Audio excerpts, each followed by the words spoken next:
मेरे साथ जुड़ने के लिए धन्यवाद। जैसे कि हम प्रार्थना रूपी जीवन बनाने के विषय में सीख रहे हैं, हम मत्ती अध्याय 6 में प्रार्थना के बारे में यीशु द्वारा दी गई बहुत ही मूलभूत शिक्षा को अध्ययन कर रहे हैं।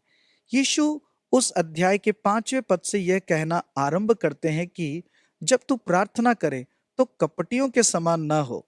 यीशु ये मानते थे कि उनके अनुयायी प्रार्थना करेंगे, इसलिए वे यह नहीं कहते हैं कि यदि तू प्रार्थना करे, बल्कि यह कि जब तू प्रार्थना करे। इसलिए वे पहले कहते हैं कि जब तू प्रार्थना करे तो कपटियों के समान ना हो, और दूसरा कि खोखले वाक्यों के ढेर से या धार्मिक शब्दों से परमेश्वर को प्रभावित करने की कोशिश ना करें, बल्कि वे यह कहते हैं कि इस तरह से प्रार्थना करना, हे हमारे पिता तू जो स्वर्ग में है, तेरा नाम पवित्र माना जाए। और हम इन शब्दों का महत्व जानते हैं क्योंकि हम यीशु के द्वारा पिता के पास आए हैं। एक पिता के पास आए हैं, और दूसरी बात, तेरा नाम पवित्र माना जाए।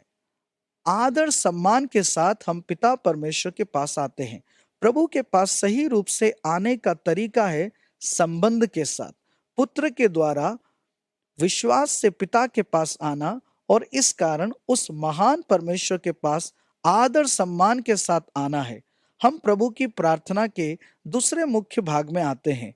मत्ती 6 के 10 में लिखा है, तेरा राज्य आए, तेरी इच्छा जैसी स्वर्ग में पूरी होती है वैसे पृथ्वी पर भी हो।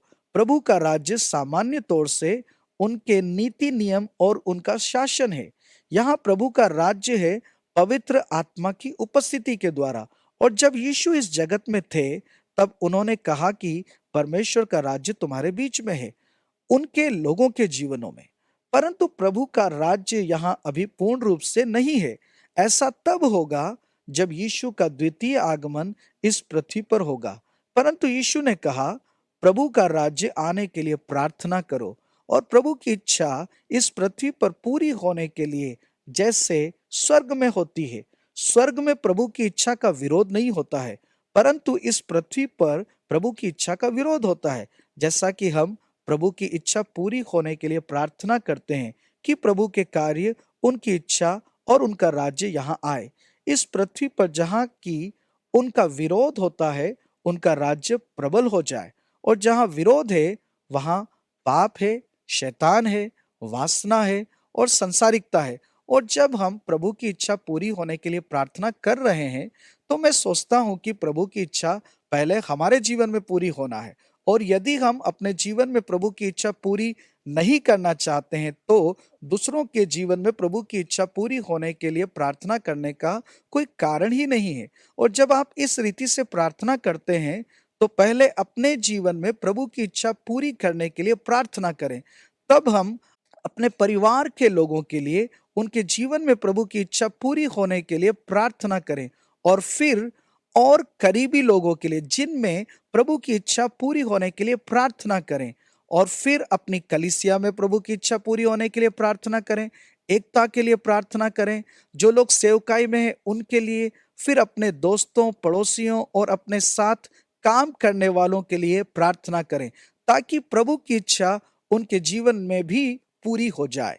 और फिर निश्चित रूप से हम अपने देश के लिए प्रार्थना करेंगे, ताकि हमारे देश में प्रभु की इच्छा पूरी हो जाए। जब हम प्रभु का राज्य आने और उनकी इच्छा पूरी होने के लिए प्रार्थना करेंगे, तब हम प्रभु के साथ भागीदारी में प्रवेश करेंगे। ऐसा करके हम उनके कामों में भागी हो रहे हैं, उन कामों में जो आत्मा के द्वारा पाप, शैतान और इस संसार पर प्रबल हो रहे हैं। आप प्रभु की इस प्रार्थना को कैसे करें, कि मैं आपको प्रतिदिन की प्रार्थना के लिए एक नमूना सिखा रहा हूं। मैं सोचता हूं कि यह उचित होगा कि यह भाग अधिक समय ले। वचन 10 की प्रार्थना में समय लगेगा, जबकि आप प्रार्थना करेंगे कि आपके जीवन में प्रभु की इच्छा पूरी हो, और आप दूसरों के जीवन में भी प्रभु की इच्छा पूरी होने के लिए प्रार्थना करेंगे। मैं सोचता हूं कि यीशु हमें यहाँ निमंत्रण दे रहे हैं कि हम परमेश्वर के राज्य के काम में शामिल हों, यह प्रार्थना करने के द्वारा कि तेरा राज्य आए, तेरी इच्छा जैसे स्वर्ग में वैसी पृथ्वी पर पूरी हो जाए।